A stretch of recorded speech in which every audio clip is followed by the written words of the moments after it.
নমস্কার। কবি সুকুমার রায়ের গোঁফ চুরি।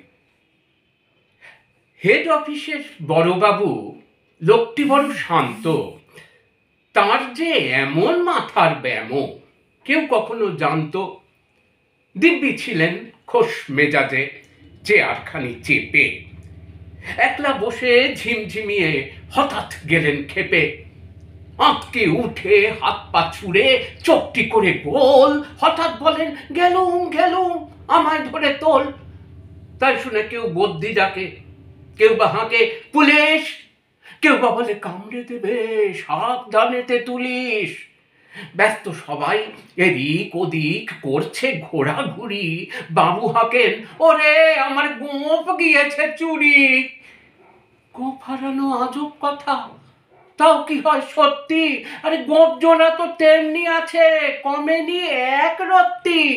সবাই তাকে বুঝিয়ে বলে, সামনে ধরে আয় না, মোটেও গোঁফ হয়নি চুরি, কখনো তা হয় না। রেগে আগুন তেলে বেগুন তেরে বলেন তিনি, কোনো ব্যাটার ধার ধারি নে, সব ব্যাটারে চিনি। নোংরা ঝাঁটা খ্যাংরা ঝাঁটা বিচ্ছিরি আর ময়লা, এমন গোঁফ তো রাখতো জানি শ্যামবাবুদের গয়লা। এ গোঁফ যদি আমার বলিস করবো তোদের জবাই, এই না বলে জরিমানা করলেন তিনি সবাই। ভীষণ রেগে ভীষণ খেয়ে দিলেন লিখে খাতায়, কাউকে বেশি লাই দিতে নেই, সবাই চড়ে মাথায়। আপিসের এই বাঁদরগুলোর মাথায় খালি গোবর, গোঁফ জোড়া যে কোথায় গেল কেউ রাখে না খবর। ইচ্ছে করে এই বেটাদের গোঁফ ধরে খুব নাচি, মুখ্যগুলোর মুন্ডু ধরে কোদাল দিয়ে চাঁচি। গোঁফকে বলে তোমার আমার, গোঁফ কি কারো কেনা?